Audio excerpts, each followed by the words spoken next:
Kafkasya dünyanın en ilginç coğrafyalarından biri. Karadeniz ile Hazar Denizi arasında uzanan bu dağlık bölge yüz ölçümü çok büyük olmamasına rağmen olağanüstü bir dil ve kültür çeşitliliğine ev sahipliği yapıyor. Bugün yalnızca Kuzey Kafkasya'da bile onlarca dil konuşuluyor. Peki bu olağanüstü çeşitlilik nasıl ortaya çıktı? Cevabın büyük bölümü Kafkas Dağları'nda saklı.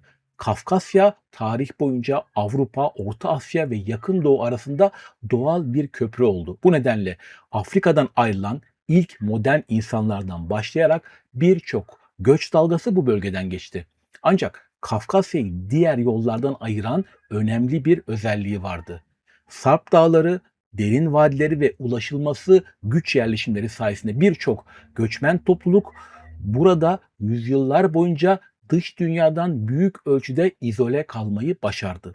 Özellikle kuzey bozkırlarından gelen yeni göçlerin baskısıyla bazı yerli topluluklar daha da yükseklere, daha yüksek rakımlara çekilerek bu izolasyonu daha da güçlendirdi. Bu durumun en önemli örnekleri Dağıstan'da görülüyor. Yaklaşık 2000 ila 4000 metre yükseklikte kurulan bazı köylerde aralarında yalnızca birkaç kilometre mesafe bulunan köyler farklı diller konuşuyorlar. Coğrafyanın yarattığı doğal engeller toplulukların yüzyıllar boyunca birbirinden görece bağımsız yaşamasına sebep oldu. Bu izolasyon sadece dilleri değil, insanların genetik yapısını da etkiledi. Dağ köylerinde evlilikler çoğunlukla aynı topluluk içinde yapılıyordu. Bunun önemli nedenlerinden biri tarım arazileri ki çoğunlukla taraçalı tarım arazileri, dağlık arazi olduğu için otlaklar ve sürüler gibi ekonomik değerlerin aile içinde korunmasını sağlamaktı. Nesiller süren bu gelenek birçok köyün hem kültürel hem de genetik açıdan kendine özgü bir yapıya sahip olmasına yol açtı. Bunu gösteren en dikkat çekici örneklerden biri Dağıstan'daki ünlü Kuyumcu köyü Kubaçi'dir. Yapılan araştırmalar son 9 nesilde gerçekleşen binlerce evliliğin yalnızca birkaç tanesinde eşlerin köy dışından geldiğini ortaya koyuyor. Bu kadar sınırlı gen alışverişi her köyün kendisine özgü bir genetik profile sahip olmasına sebep oluyor. Bunun arkasındaki en önemli mekanizmalardan biri ise genetik sürüklenme olarak bilinen süreç. Genetik sürüklenmeyi bilmeyenler için basitçe şöyle anlatabilirim. Küçük ve izole topluluklarda bazı genetik özellikler evrimsel açıdan daha avantajlı oldukları için değil, tamamen rastlantı sonucu nesiller boyunca daha yaygın hale gelebiliyor. Topluluk ne kadar küçük ve dışa kapalıysa bu etkinin izi de o kadar belirgin oluyor. Ancak Kafkasya'nın hikayesi yalnızca izolasyondan ibaret değil. Çünkü bu dağlar aynı zamanda kıtaları birbirine bağlayan önemli bir geçiş güzergahıydı. Bu nedenle bölgenin genetik yapısında hem binlerce yıldır burada yaşayan yerel toplulukların izleri hem de Bozkır, Yakın Doğu ve Orta Asya'dan gelen göçlerin bıraktığı genetik mirası birlikte görüyoruz. Kafkasya'yı ilginç kılan yalnızca genetik çeşitliliği değil, aynı zamanda genetik ile dil arasında dikkat çekici bir ilişki bulunuyor. Yapılan araştırmalar Kafkasya'daki 4 büyük dil grubunun büyük ölçüde 4 temel Y-DNA yani baba soyuyla örtüştüğünü gösteriyor. 1. Batı Kafkas dillerini konuşan Şapsığlar, Abhazlar ve Çerkezlerde G2A-U1, G2A-L497 ve bunlarla akraba olan G2A3B1, P303 haplogrupları baskın. Bazı topluluklarda bu soyların toplam oranı %86'ya kadar ulaşabiliyor. İkincisi, İrani bir dil konuşmalarına rağmen Osetlerde en yaygın baba soyu yine G2A-L293, eski adı G2AA1. Bunun alt kolu olan G2A1A-P18. Bu haplogrup Osetlerde %56 ile %73 arasında değişiyor. Bu da Osetlerin dil bakımından Hint-Avrupa dil ailesine mensup olsalar da genetik açıdan büyük ölçüde Batı Kafkasya gen havuzunun bir parçası olduğunu gösteriyor.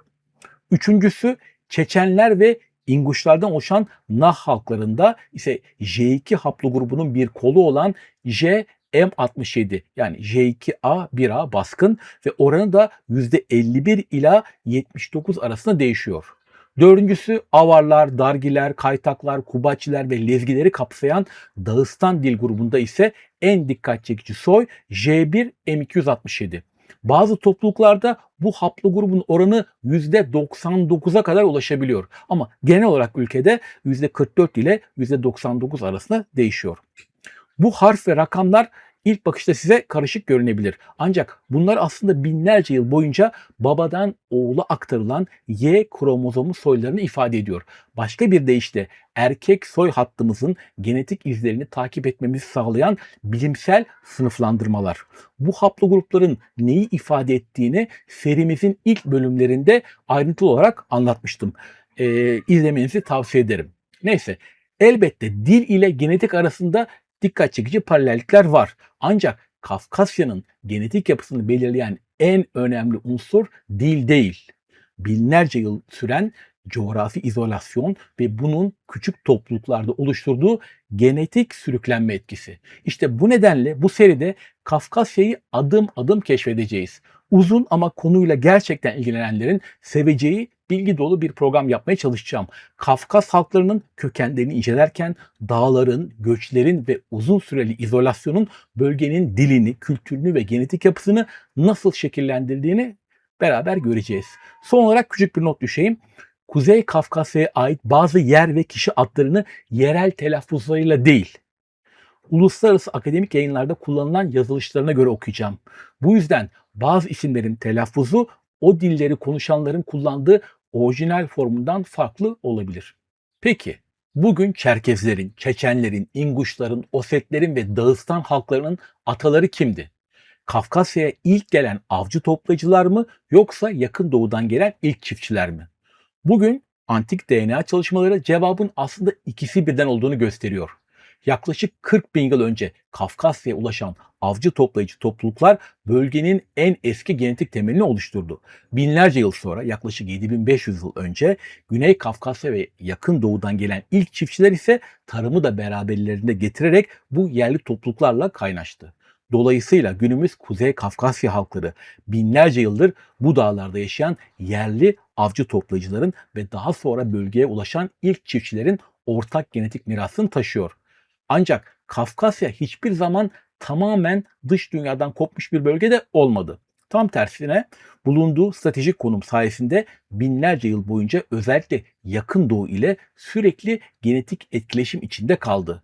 Antik DNA çalışmaları ve Y kromozomu soylarının yaş tahminleri Neolitik çağda bölgede önemli nüfus hareketleri ve genişlemeler yaşandığını gösteriyor.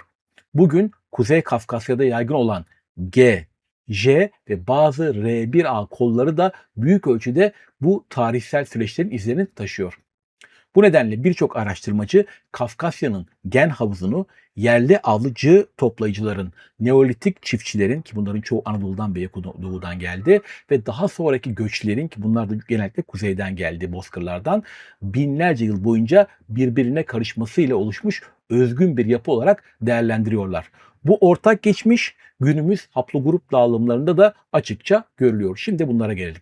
Batı Kafkasya'daki Abhaz-Adige topluluklarında G2A3B-P303 en yaygın baba soylarından birisidir.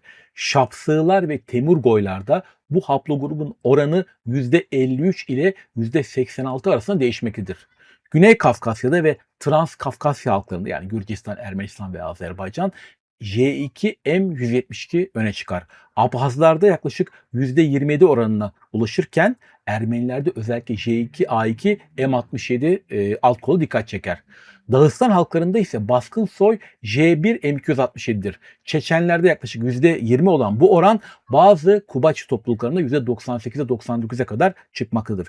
Buna karşılık R1A1 M198 haplogrubu Batı Kafkasya'da daha düşük oranlarda görülür. Abhaz-Adige topluluklarında ortalama %15, Abazinlerde ise yaklaşık %25 düzeyindedir. Bu soy hattı Avrasya bozkırlarıyla tarih öncesine uzanan genetik bağlantıların izlerini taşımaktadır.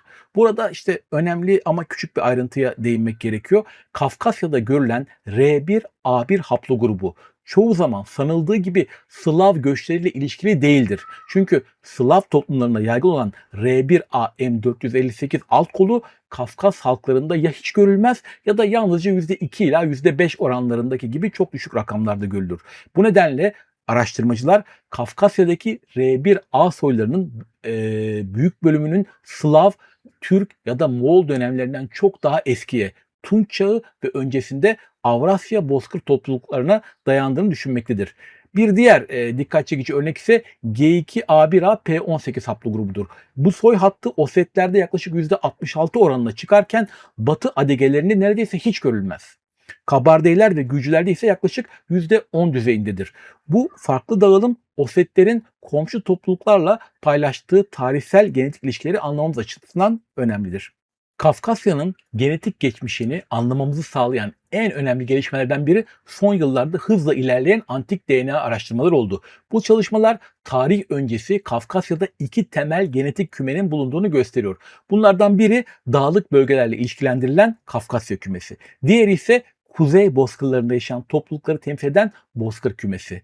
Kafkas Dağları'nın etekleri ise binlerce yıl boyunca bu iki dünyanın buluştuğu doğal bir temas alanı oldu. Ancak dağlara doğru çıktıkça tablo değişti. Avarlar, Darginler ve Kubaçiler gibi dağ halklarında zamanla belirgin kurucu etkiler ortaya çıktı ve Y kromozomu çeşitliliği giderek azaldı. Bunun başlıca nedenlerinden biri patrilokal evlilik sistemiydi. Yani kadınlar evlendikten sonra eşlerinin yaşadığı köye taşınırken erkekler doğdukları yerde kalmaya devam ediyordu. Bu durum aynı baba soylarının yüzyıllar boyunca aynı köylerde varlığını sürdürmesine sebep oldu. Ovalık bölgelerde yaşayan topluluklarda ise durum farklıydı. Kumuklar ve Nogaylar gibi halklar tarih boyunca daha yoğun göçlere ve farklı topluluklarla etkileşime açık olduğu için hem Y kromozomu hem de mitokondriyal DNA bakımından çok daha yüksek genetik çeşitlilik gösteriyor. Kafkasya'da Azerbaycan Türklerinden sonra en kalabalık Türkçe konuşan topluluk olan Kumuklar tarih boyunca Türk kökenli göçmenlerle yerel Kafkas halklarının kaynaşması sonucu oluşmuştu. Genetik araştırmalar Kumukların özellikle Batı Asya topluluklarıyla ve Türkiye Türkleriyle dikkat çekici benzerlikler taşıdığını gösteriyor. Nogaylar ise büyük ölçüde Altın Orda ve daha sonraki Bozkır göçlerinin mirasını taşıyor. Y kromozomu ve mitokondriyal DNA haplogruplarının yaklaşık yarısının Doğu Asya kökenli olması bu tarihsel sürecin genetik izlerini gösteriyor. Yani tüm bunlar bize Kafkas halklarının kökeni hakkında ne söylüyor? Genetik araştırmaların ortaya koyduğu tablo şöyle. Kafkasya'nın yerli halkları genel olarak Avrupa topluluklarından çok Batı Asya halklarına daha yakın.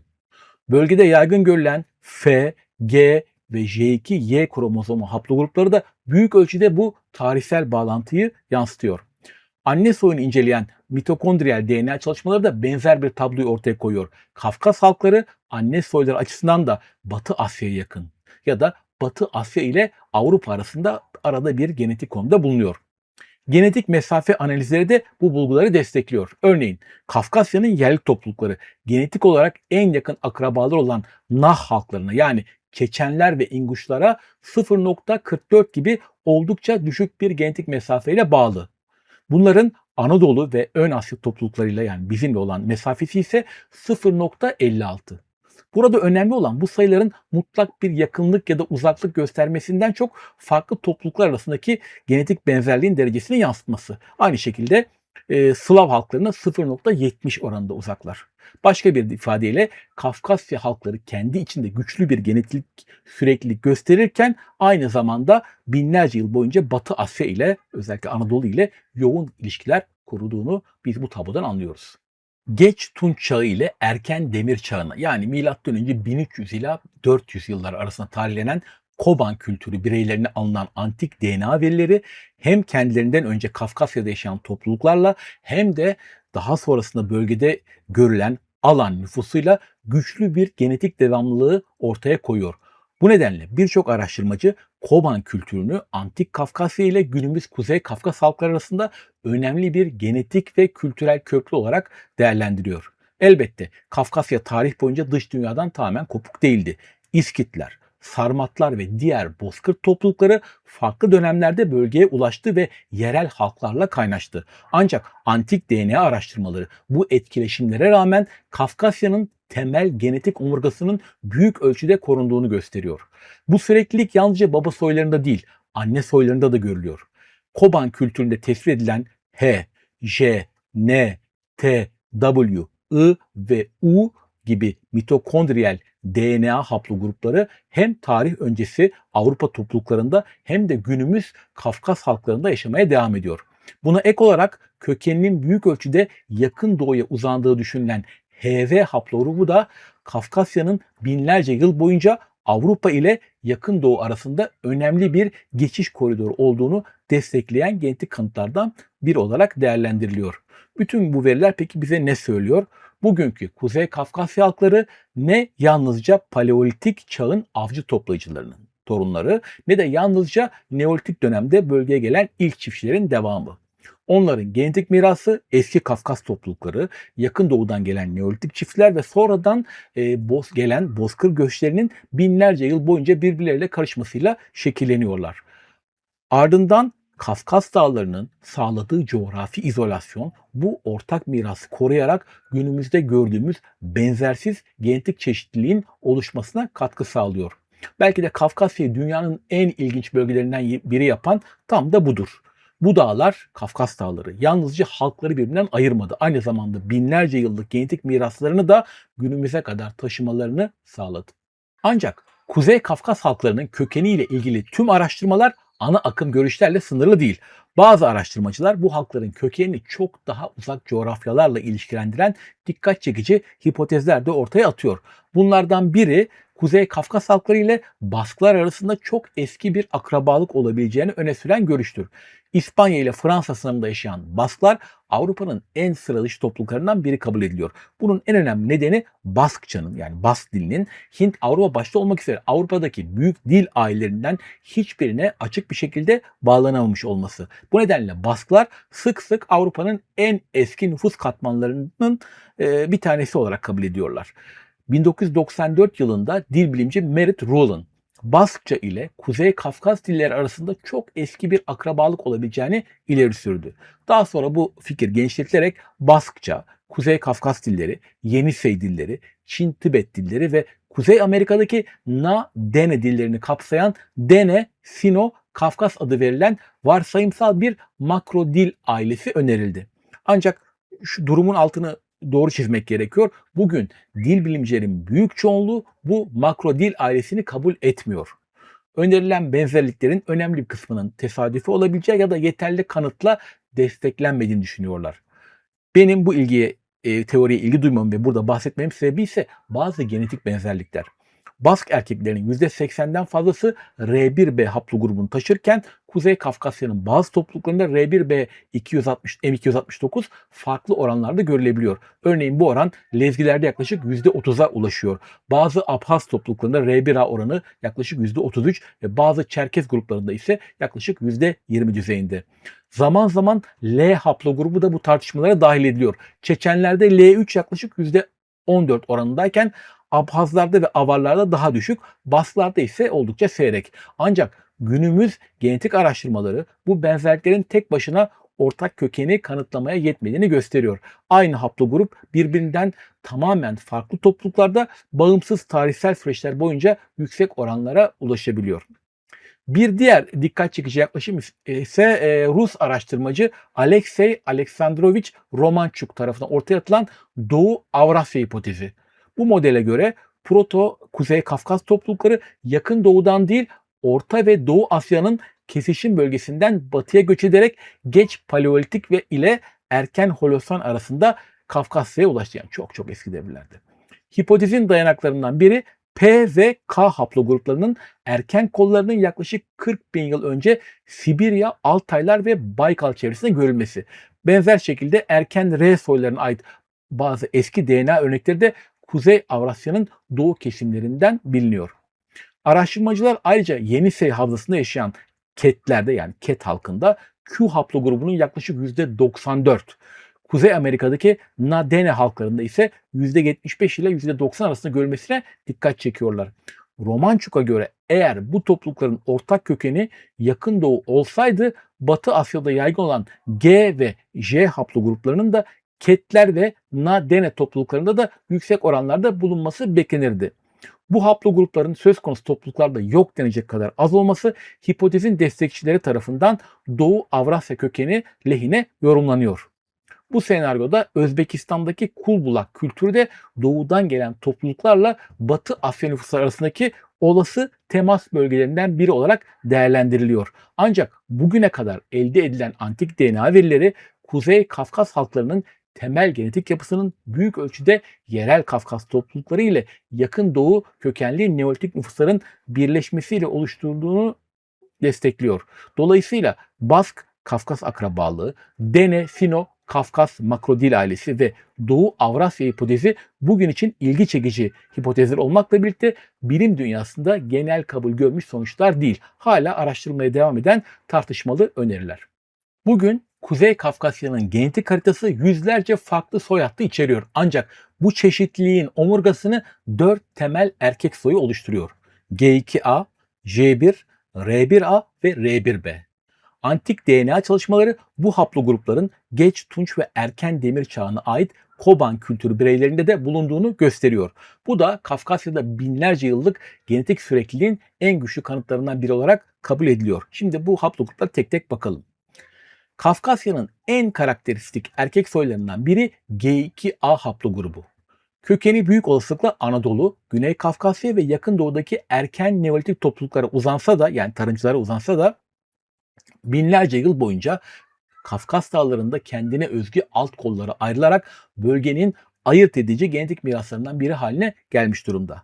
Örneğin G2A1A P18 Osetlerde ortalama %66 gibi çok dikkat çekici bir orana sahip. Aynı haplogrup Gürcüler ve Kabardeyler'de yaklaşık %10 düzeyinde. Batı Adegelerinde ise neredeyse hiç yok. Bu farklı dağılım Osetlerde Orta Kafkasya'nın bazı halkları arasında eski genetik bağlara işaret ediyor. Batı Kafkasya'da ise G2A3B P303 öne çıkıyor. Bu grup Batı Adegelerinde ortalama %70, Temirgoy ve Kuban şapsığlarında yaklaşık %50, Karadeniz şapsığlarında ise %86'ya kadar ulaşıyor. Bu olağanüstü oranlar binlerce yıl süren coğrafi izolasyon ile genetik sürüklenmenin en çarpıcı örneklerinden biri kabul ediliyor. Şimdi ikinci topluluğa geçtik. İkinci haplogruba gelelim.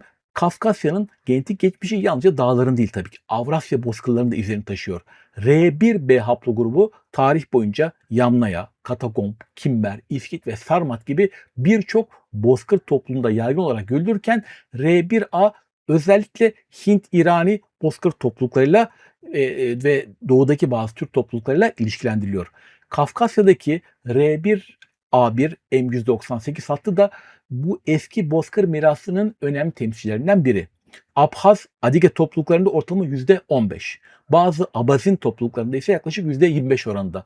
Buna karşın Slav toplumlarında yaygın olan R1A M458 alt kolu Kafkasya'da yalnızca %2 ila 5 oranında görülüyor. Bu da bölgedeki R1A varlığının Slav yayılımından çok daha önce geliştiğini gösteriyor. Koban kültürü bireylerini tespit edilen R1A ve R1B örnekleri de Kafkasya ile Avrasya bozkırları arasındaki genetik ilişkilerin en az geç Tunç ve erken Demir çağına kadar uzandığını doğruluyor. Şimdi Doğu Kafkasya'nın en dikkat çekici soylarından biri olan J1 Y3 M495 yaklaşık 6400 ile 6500 yıl önce ortaya çıktığı düşünülen bu haplogrup Arap Yarımadası'nda yaygın olan J1 P58 kolundan farklı. Dağıstan'da esas olarak J1 M268 ve onun yerel alt kolları görülüyor. Yaklaşık 6000 yıl önce gerçekleşen nüfus genişlemesi sırasında bu soy iki ana kola ayrılıyor. Birincisi J1 ZS3114 daha çok Dargi, Lak ve Lezgi topluluklarında yaygın. J1 CTS 1460 ise Avar, Andi ve Tses topluluklarında yoğun.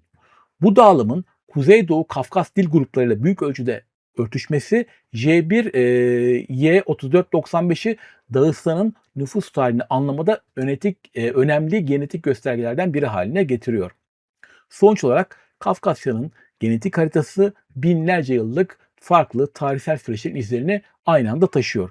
G2A Dağlık Kafkasya'nın en eski mirasını, J1 özellikle Dağıstan'ın kurucu soyadlarını, R1A ve R1B ise Avrasya bozkırlarıyla kurulan tarih öncesi bağlantıları temsil ediyor. Ancak hikaye bununla da bitmiyor. Birazdan göreceğimiz D1, A2, A1 gibi çok daha sıra dışı haplogruplar Kafkasya'nın yalnızca yakın komşularıyla değil, Doğu Asya gibi binlerce kilometre uzaktaki bölgelerle de beklenmedik tarihsel bağlantılar kurduğunu gösteriyor. Kuzey Kafkasya'nın bugünkü genetik yapısını anlamak için Demir Çağı'nın önemli arkeolojik kültürleri olan Koban kültürüne birazcık daha yakından bakalım.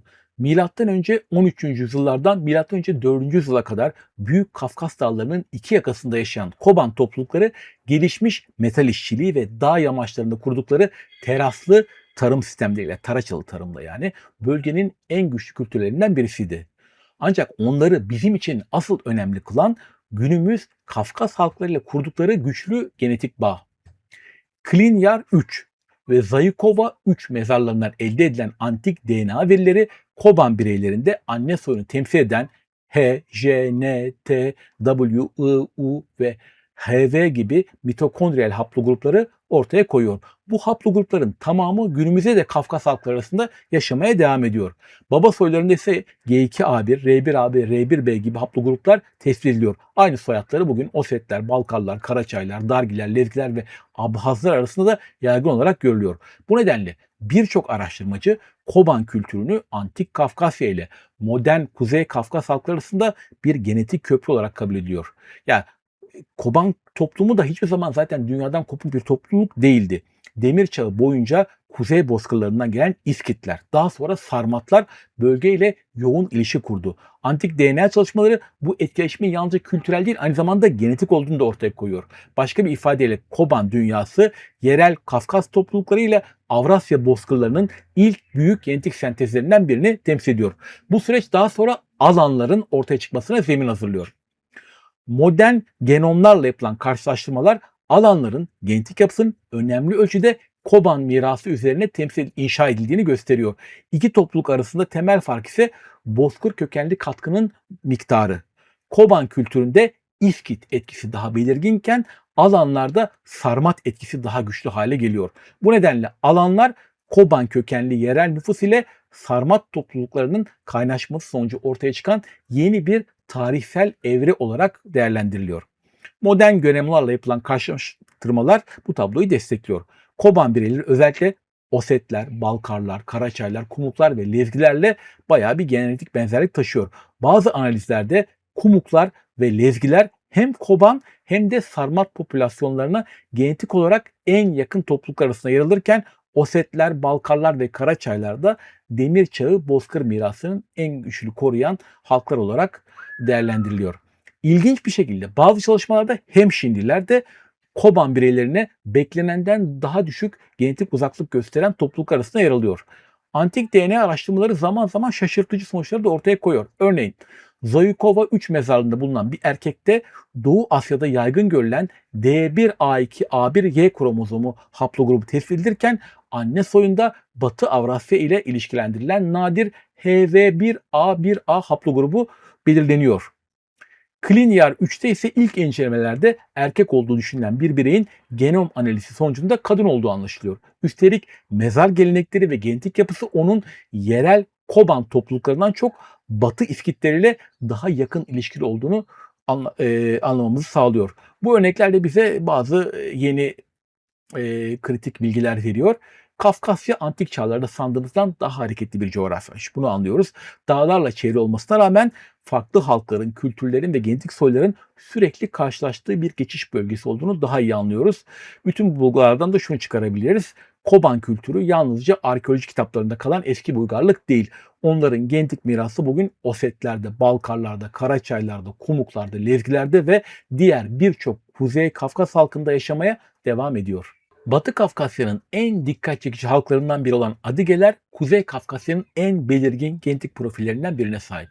Bugüne kadar yapılan Y-DNA araştırmalarında Adigeler'de 34 farklı haplogrup tespit ediliyor. Ancak erkek soylarının yaklaşık %73'ü yalnızca 4 ana haplogrup etrafında yoğunlaşıyor. Bunlar G2, YY 12-15 %43 oranında. R1A M198 bu %13 oranında. G2 YY 96-32 ise %9 oranında. Çeşitli J2 kolları var. Bunlar da toplam %7 oranında. Genetik analizler günümüz Adige kabilelerinin büyük bölümünün yaklaşık 3000 yıl önce yaşamış ortak bir ata nüfustan türediğini gösteriyor. Bu tablo içinde G2-YY12-15'in ortak ata hattı yaklaşık 2009 yıl. G2-YY96-32'nin ortak ata hattı ise yaklaşık 2700 yıl öncesine tarihleniyor. Aynı dönemde Bozkır kökenli R1A M198 hatlarının gen havuzuna katılması Batı Kafkasya ile Avrasya bozkırları arasındaki eski ve sürekli temasın izi olarak görülüyor. Adigelerin en ayırt edici soy hattı G2-YY12-15. Bazı Şapsığ topluluklarını %82 gibi oldukça yüksek oranlara ulaşırken doğuya doğru gidildikçe azalıyor. Kabardeyler'de yaklaşık %13 seviyesine kadar düşüyor. Buna karşılık G2-YY96-32 Batı ve Orta Kafkasya arasındaki tarihsel etkileşimi daha net gösteriyor. Adigelerde ortalama %9 olan bu haplogrup Abazinlerde %16, Çerkezlerde %13 ve Kabardeyler'de yaklaşık %8 oranında görülüyor. Şapsığlar ve ubuhlar arasında genetik benzerlik de dikkat çekici. Ubuhlarda G2, YY, 12-15 yaklaşık %50 seviyesine ulaşırken R1A ve J2 dağılımları da büyük ölçüde şapsığlarla örtüşüyor. Yaklaşık 1500 yıllık bu ortak soy kümeleri bu iki halkın yani şapsığlar ve ubuhların uzun süre paralel bir demografik geçmiş paylaştığını düşündürüyor. Adige kabileleri arasında en yüksek genetik çeşitlilik ise Temirgoylarda görülüyor. Tespit edilen 19 farklı Y-DNA haplogrubu bu grubun tarih boyunca farklı topluluklarla etkileşim içinde olduğunu gösteriyor. Buna karşılık Besleneylerde I haplogrubu %9 ile en yüksek düzeye ulaşırken Mamhılarda R1b M269 yaklaşık %13 oranında bulunuyor. Komşu halklarla karşılaştırıldığında Adigeler G2 kolları üzerinden Abazinler, Kabardeyler ve Abhazlarla, R1A üzerinden ise Bozkır köken topluluklarla ortak genetik bağlantılar paylaşıyorlar. R1A M198 Adigelerde %5 ila %25 arasında değişirken Karaçaylarda %36, Balkarlarda ise %24 seviyesine kadar çıkabiliyor. Adigelerin genetik yapısı yalnızca antik dönemlerde değil, daha yakın tarihsel olaylarla da şekilleniyor. 15. yüzyılda Kuzey Kafkasya'ya yerleşen Çerkezogayların izleri günümüzde de görülüyor.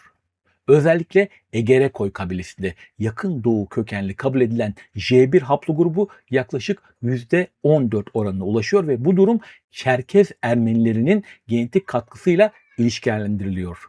Moğol istilaları ve Timur seferleri ise alanların siyasi yapısını büyük ölçüde zayıflatıyor. Ardından Batı Kafkas toplulukları eski alan topluluklarına doğru genişlemeye başlıyorlar. Bu süreç Kuzey Kafkasya'nın etnik ve genetik kalitesini tamamen yeniden şekillendiriyor. Moğolların genetik etkisi yerli Kafkas halklarında pek sınırlı kalıyor. Fakat en belirgin istisna Nogaylarda oluyor. Kuban Nogayları ve Kara Nogaylarında haplogrup C içinde yer alan ve Cengiz Han modal haplotipi olarak bilinen genetik imza tespit ediliyor. Doğulu baba soyları Kara Nogaylarında yaklaşık %35, Kuban Nogaylarında ise yaklaşık %17 oranında. Bu veriler Moğol İmparatorluğu dönemindeki nüfus hareketlerinin genetik izlerinin günümüze kadar ulaştığını gösteriyor. Modern dönemde ise en büyük demografik kırılma Kafkas Savaşı sırasında yaşanıyor. 1864'te savaşın sona ermesiyle birlikte Çerkez nüfusunun çok büyük bir bölümü ana yurtlarını terk etmek zorunda kalıyor. Tahminler bu süreçte 500 bin ila 2,7 milyon arasında insanın hayatını kaybettiğini ya da sürgün edildiğini gösteriyor. Genetik açıdan ise bu dönem klasik bir dar boğaz etkisi yaratıyor. Yani bazı soylar azalırken bazıları göreceli olarak yani oransal olarak daha baskın hale geliyor. Savaş sonrasında geleneksel kabile düzeni büyük ölçüde değişiyor. Zorunlu göçler ve yeniden iskan politikalarıyla daha önce ayrı yaşayan topluluklar aynı bölgelerde bir araya gelmek zorunda kalıyor. Bu sürecin en dikkat çekici örneklerinden biri Bıjeduklar. Savaş öncesinde çok daha küçük bir topluluk olan Bıjeduklar farklı kabilelerden gelen çok sayıda grubu bünyesine katarak zamanla Adigelerin en kalabalık topluluklarından biri haline geliyor. Bu nedenle Bıjeduklar günümüzde birçok araştırmacı tarafından genel Adige gen havuzunun bir tür özet profili olarak değerlendiriliyor. Kafkas Savaşı'nın bir diğer önemli sonucu ise Şapsığlarda görülüyor. Savaş sonrası nüfusun Karadeniz ve Kuban kollarına ayrılması iki grup arasındaki temasın azalmasına sebep oluyor ve bu durum güçlü bir genetik sürüklenme yaratıyor. Sonuç olarak Adigelerin karakteristik soy hatlarından biri olan G2, YY, 12, 15 Karadeniz şapsığılarında olağanüstü seviyelere ulaşarak %82'ye kadar yükseliyor. Ancak tüm bu tarihsel karışımlara rağmen eski genetik yapılar tamamen kaybolmuyor. Şapsığlar ve ubıklar hala aynı Batı Kafkas genetik kümesi içinde yer alırken Abzehler, Temirgoylar ve Hatukaylar da ortak tarihlerini yansıtan genetik yakınlıklarını koruyorlar. Batı Kafkasya'da Adigeler, Abhazlar ve Çerkezler arasındaki güçlü genetik akrabalıklar görülürken doğuya doğru ilerledikçe tablo belirgin şekilde değişiyor. Dağıstan halkları aynı dağ silsilesinin parçası olmalarına rağmen Batı Kafkasya topluluklarından genetik olarak ayrışıyor. Bu farkın temelinde yüzyıllar boyunca süren coğrafi parçalanma ve sosyal izolasyon yer alıyor.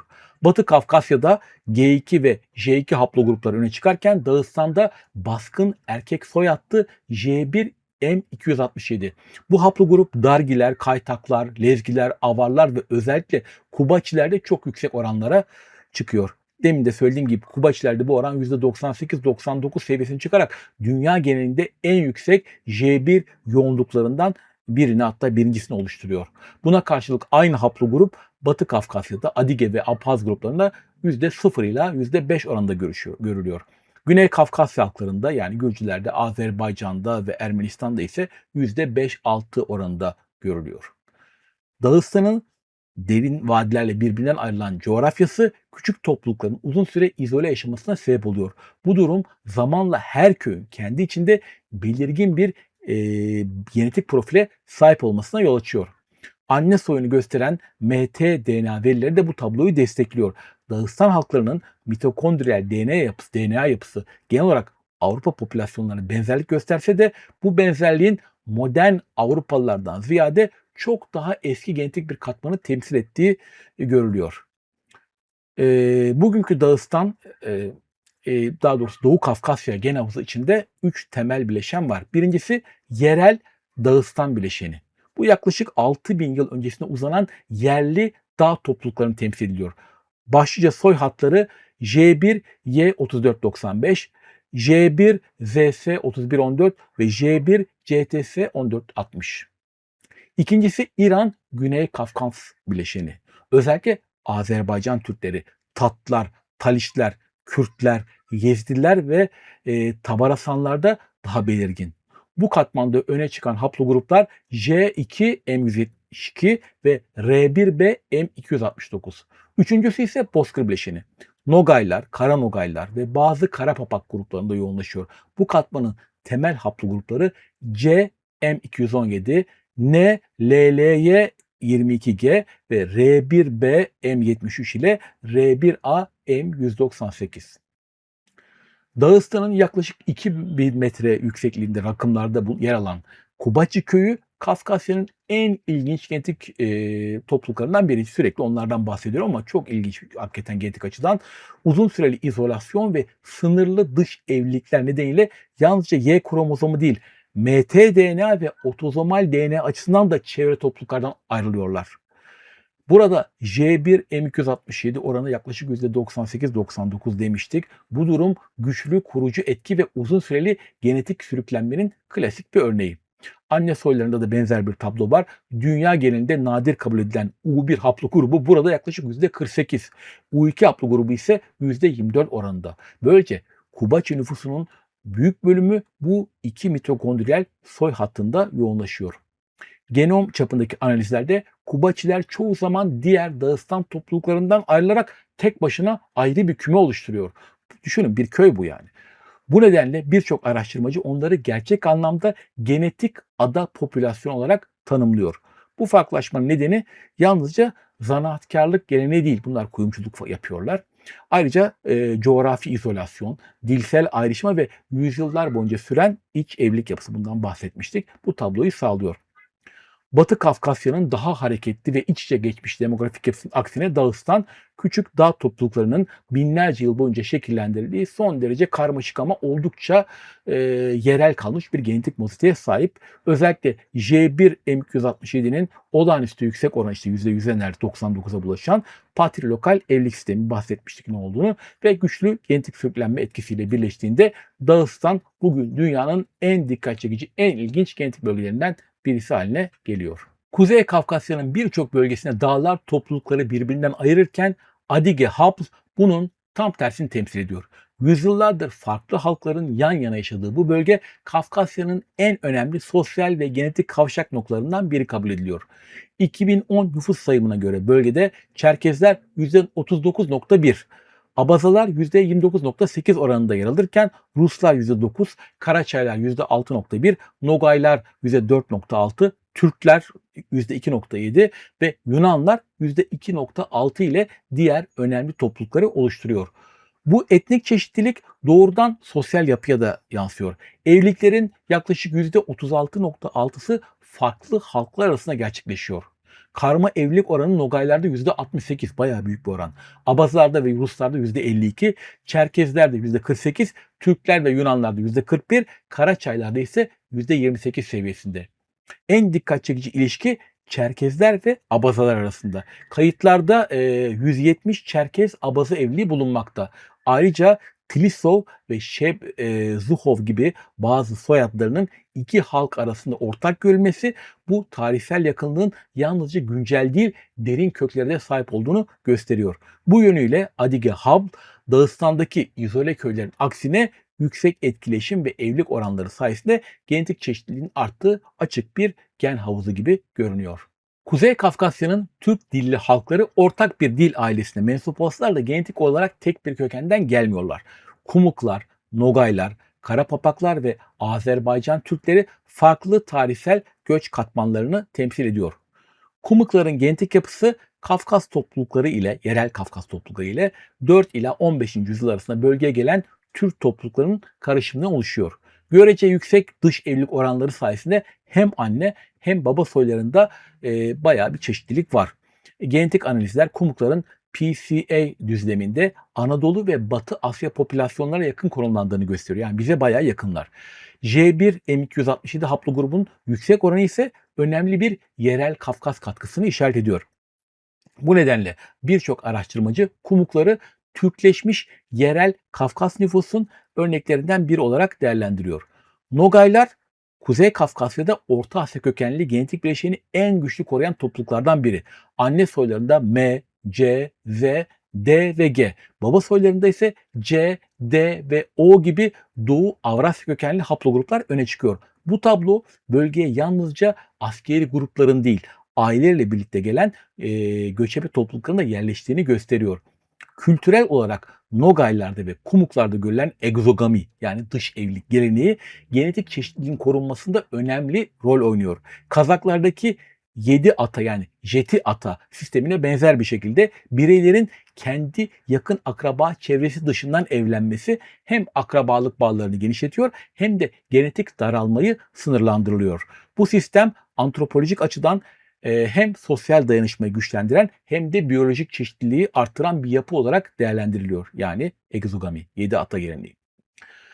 Genel tabloya baktığımızda Doğu Kafkasya'nın Türk dilli halkları 3 genetik eksende toplanıyor. Birincisi Kumuklar, yerli Dağıstan bileşeni. İkincisi Karanogaylar, bunlar Avrasya Bozkır bileşeni. 3 Azerbaycan Türkleri, bunlar Batı Asya bileşeni taşıyorlar.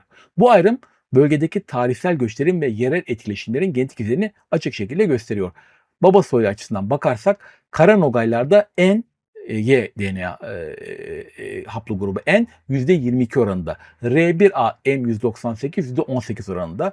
R1B M73 ise %13 oranında. Azerbaycan Türklerinde J2 M172 ve R1B M269, ki bu %23 oranında daha yaygın. Kara papaklarda ise N %10 ve R1A M198 bu %19 oranında bozkır bağlantısı açısından belirgin bir şekilde gösteriyor. Abhazlar, Abazalar, Adigeler ve Kabardeyler Kafkasya'nın en eski yerli halklar arasında kabul ediyorlar. Ancak genetik araştırmalar bu toplulukların yalnızca yerel köken değil, aynı zamanda yakın doğu kaynaklı eski nüfuslarla da bağlantılar taşıdığını gösteriyor. Bu arada Abazlar ve Abazalar birbirinden farklı halklar mı diye sorular gelebilir. Günümüzde bunlar yani Abhazlar ve Abazalar akademik olarak iki ayrı etnik grup kabul ediliyorlar. Ancak köken, dil ve kültür açısından birbirine en yakın Kuzeybatı Kafkas halkları. Abazların yani Apsuva tarihsel yurdu bugünkü Abazya. Abazaların yani Abazinlerin ise Karaçay Çerkezya bölgesi. Konuştukları Abhazca ve Abazaca da aynı dil ailesine ait ve büyük ölçüde karşılıklı anlaşılabilir. Türkiye'de bu isim zaman zaman karıştırılıyor. Ancak iki halk arasında tarihsel ve coğrafi olarak bir ayrım var. Ee, Batı Kafkasya'nın genetik omurgasını son bir kez tekrar etmek gerekirse, Batı Kafkasya'da baskın erkek soyları olan G2A3B P303 ve J2M172 Abhaz, Adige gen havuzunun yaklaşık %70'ini oluşturuyor. Özellikle J2M172 yalnızca Kafkasya'da değil, Gürcüler ve Ermenilerde de yüksek oranlarda görülüyor. Abhazlarda yaklaşık %27 seviyesine ulaşırken J2A2M67 alt kolu Abhazlarda %12, Ermenilerde %20, Hemşinlilerde ise yaklaşık %31 oranına ulaşabiliyor. Bu dağılım Batı ve Güney Kafkasya halkları arasında eski dönemlere uzanan ortak ata bağlantılarına işaret ediyor. Genetik veriler Batı Kafkasya halklarının Avrupa popülasyonlarından ziyade Yakın Doğu'yu ve Güney Kafkasya topluluklarıyla daha yakın genetik konumda olduğunu gösteriyor. Arkeolojik ve genetik veriler birbiriyle birlikte değerlendirilirse Kafkasya'daki Paleolitik dönemden beri süregelen yerel devamlı yani avcı toplayıcıların Neolitik dönemde Yakın Doğu'dan yani buralardan ve Levant'tan gelen tarımcı topluluklarla birleşerek Batı Kafkas halklarını şekillendirdiği anlaşıyor. Kafkasya'nın en dikkat çekici özelliklerinden biri dil haritası ile genetik haritanın üst üste gelmesi. Yani örtüşmesi. Dünyanın birçok yerinde böyle bir şey yok. Genetik bambaşka, dil bambaşka olabiliyor. Ama Abhazlar, Abazalar, Kabardeyler ve Adigeler hem aynı dil ailesine mensuplar hem de genetik analizlerde benzer kümeler içinde yer alıyorlar. Örneğin Abhazlar, Abazalar ve Adigeler arasında genetik mesafe 0,21 gibi oldukça düşük bir seviyede. Dil ile genetik arasında yani her zaman örtüşmüyor biliyorsunuz ama Kuzeybatı Kafkasya'da bu paralellik oldukça belirgin. Bunun sebebi de bölgenin hem genetik hem dilsel açıdan uzun süre süreklilik göstermesi.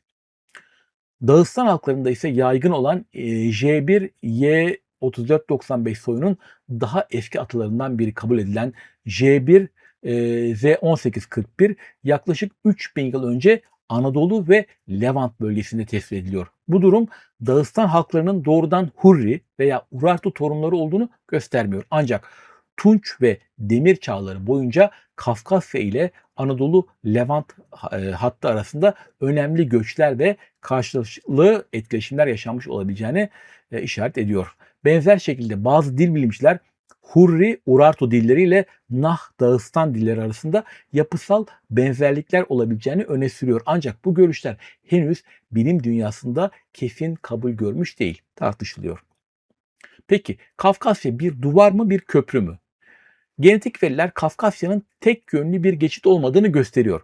Kuzey Kafkasya ile Doğu Avrupa arasında çok belirgin bir genetik sınır var.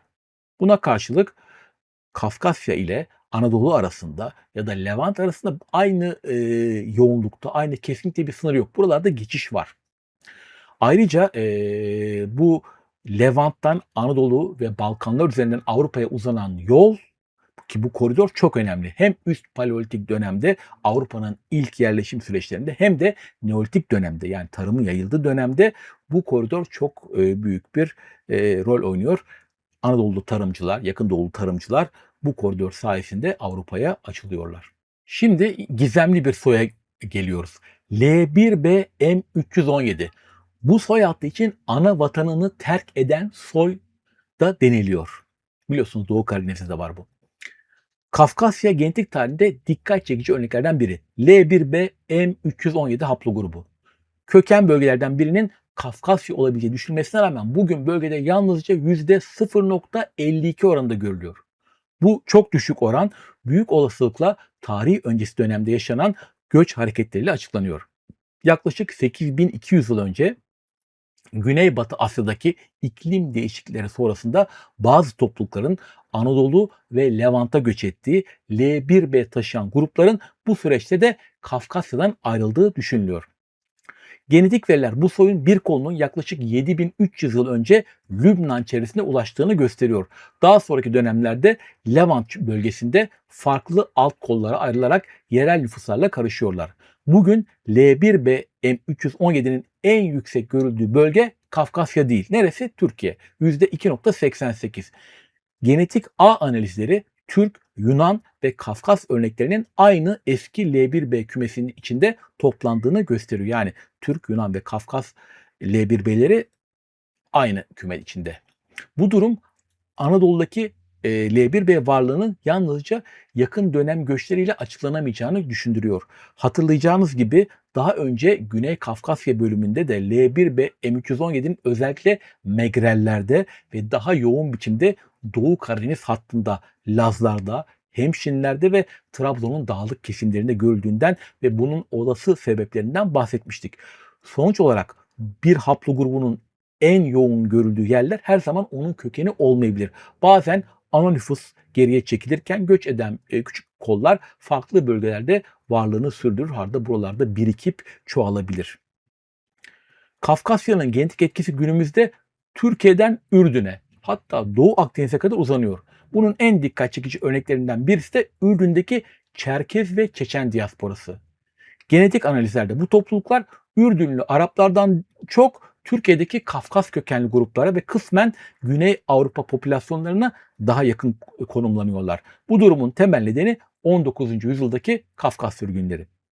Aradan yaklaşık 140 yıl geçmiş olmasına rağmen bu toplulukların önemli bir kısmı endogami, yani topluluk içi evlilik geleneğini sürdürerek genetik sürekliliğini koruyor.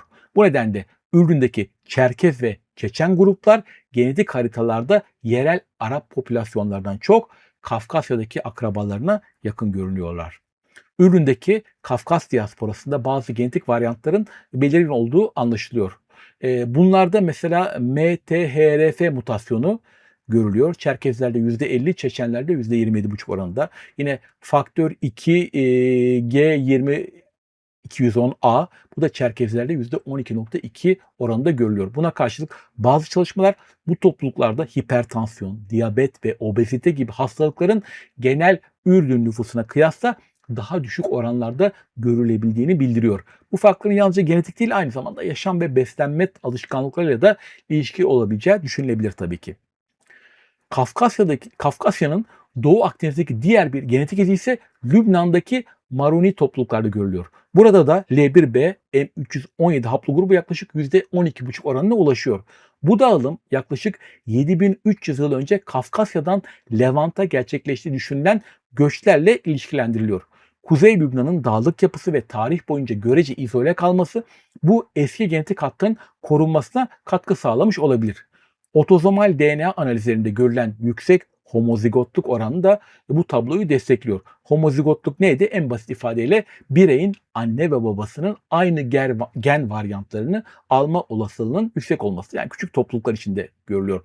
Bu durum özellikle dağlık bölgelerde, adalarda veya dış evliliklerin sınırlı olduğu etnik ve dini topluluklarda uzun süreli iç evlilik pratikleri sonucunda daha sık görülüyor. Türkiye'de Doğu Karadeniz'in dağlık kesimlerinde L1b M317'nin görece yüksek sıklıkta görülmesi de benzer bir demografik yapıya işaret ediyor. Bölgedeki Doğu Karadeniz'den bahsediyorum. Bazı yer adlarının eski dillerle ilişkilendirilmesi de dikkat çekici. Trabzon çevresindeki işte Parhar Dağları, bizim Kaçkarların devamı. Bu kelime Hititçe parku, yani yüksek kelimesiyle. Rize'deki Ovid geçidi. Bu da Urartuca bir kelime ve vadi terimiyle açıklanabiliyor. Bu tür yer adlarının binlerce yıl boyunca korunmuş olması Doğu Karadeniz'deki kültürel sürekliliğin güçlü bir göstergesi olarak değerlendirilebilir. Genetik verilerle birlikte ele alındığında ise bu coğrafyada insan yerleşiminin ve kültürel devamlılığın oldukça derin bir geçmişe uzandığı görülüyor. Zaten L1b'nin varlığı bile bunu doğrudan gösteriyor. Bitirmeden önce Abazya'dan bir efsanevi bir varlıkla ilgili bir bilmeceyi çözelim. Kuzey Kafkasya'da en dikkat çekici vakalardan biri 19. yüzyılda yaşamış, Abhazya'da yaşamış Zana adlı bir kadındı. Yerel halk onu sıradan bir insan olarak görmüyordu. Zana, Kafkasya ve Orta Asya folklorunda yer alan Almastı adlı verilen efsanevi varlıkla ilişkilendiriliyordu. Almastı, Türk, Kafkas ve Orta Asya halk anlatılarında bahsi geçen dağlarda ve ormanlarda yaşadığına inanılan, insana çok benzeyen ancak güçlü, saldırgan ve vücudu tamamen kıllarla kaplı bir varlık olarak tasvir ediliyordu. Doğu Karadeniz'de biz ona Karakonçolos diyoruz ya da Lazca Gayrimekoçi diyoruz. Ancak bu anlatılarla benzerlik göstermesine rağmen dünyanın farklı bölgelerinde neredeyse her türde karşılığı bulunan bir folklorik figür. Anlatılara göre Zana ormanda yakalanmıştı. Konuşamıyordu ve olağanüstü derecede güçlüydü. Tüm vücudu her tarafı kıllarla kaplıydı. Bu özellikler zamanla onun etrafında çok büyük bir efsane ağının oluşmasına yol açtı. Hatta uzun süre Zana'nın modern insan ile bilinmeyen başka türler arasında bir ara form olacağı, bir çeşit hominin, neandertal falan olabileceği tartışıldı. Ancak 2021 yılında yayınlanan kapsamlı bir genom çalışması bu gizemi büyük ölçüde netleştirdi. Araştırmacılar Zana ve oğlu Kivit'ten elde edilen DNA örneklerini analiz ettiklerinde sonucu gördüler. Zana tamamen modern bir insandı, yani Homo sapiens'ti. Genetik veriler kökeninin yaklaşık %66 Doğu Afrika ve %34 Batı Afrika olduğunu gösteriyordu. Mitokondriyal DNA'sı ise Afrika kökenli L2B1B haplogrubuna aitti. Bu bulgular onun insan dışı bir tür olduğu iddialarını bilimsel olarak çürüttü. En güçlü tarihsel açıklama ise Zana'nın 16. ila 19. yüzyıllar arasında köle ticareti yoluyla Kafkasya'dan getirilen Afrikalı bireylerden biri olduğudur. Tarihsel kayıtlarda Osmanlı döneminde bu tür bireylerin özellikle Afrika göller bölgesi ve günümüz Sudan çevresinden getirildiğini anlıyoruz. Zana'nın Almastı olarak anılmasının en olası nedeni konjenital generalize hipertrikoz adı verilen nadir bir tıbbi durumdur. Bir çeşit hastalıktır. Halk arasında kurt adam sendromu olarak da bilinir.